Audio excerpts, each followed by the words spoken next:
안녕하세요. 김성학 변호사입니다.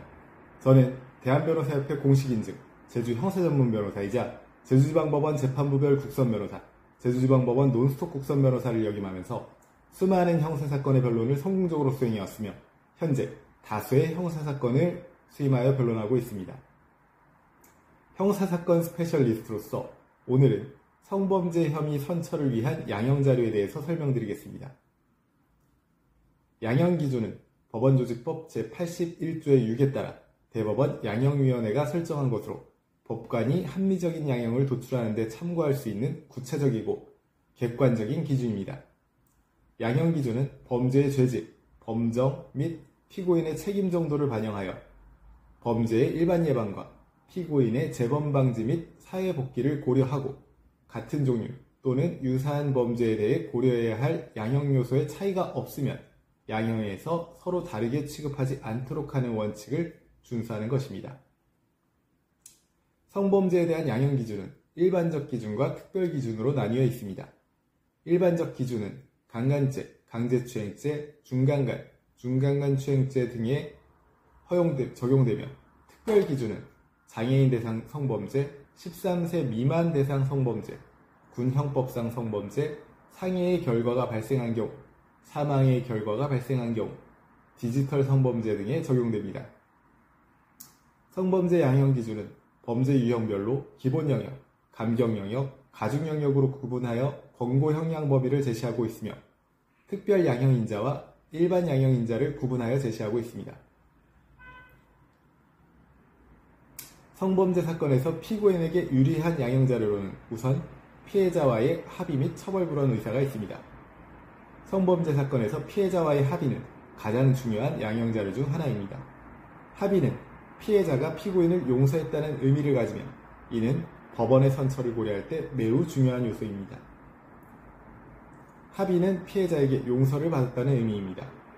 판사나 검사가 선처를 내릴 때는 여러 가지 요소를 고려하는데 그중 가장 중요한 요소가 피해자로부터 용서를 받았는지 여부입니다.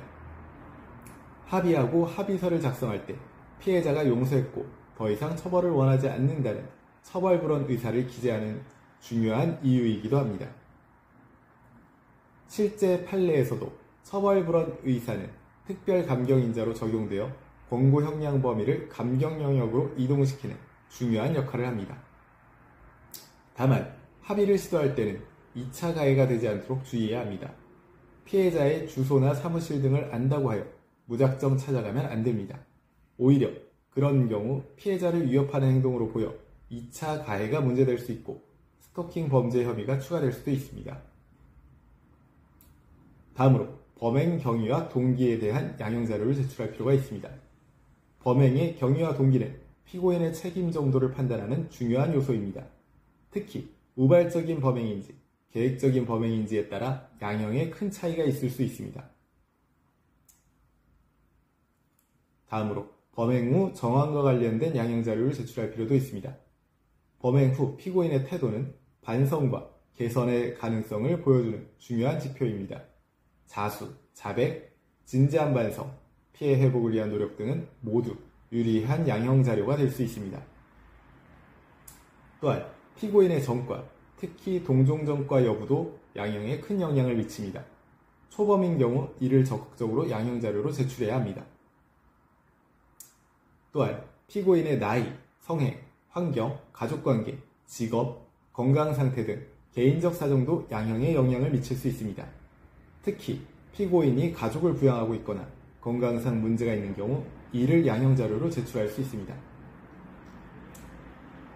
제주 형사전문변호사로서 강조하자면 성범죄 혐의에 대한 선처를 원하신다면 앞서 살펴본 내용들을 토대로 적절한 양형자료를 준비하시기 바랍니다.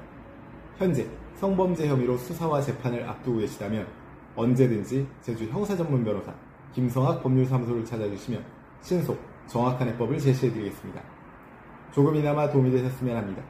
감히 최고라고 자부할 수는 없지만 여러분의 권리를 지키고 항상 최선의 결과로 만족을 드리는 제주 형사전문 김성학 변호사입니다.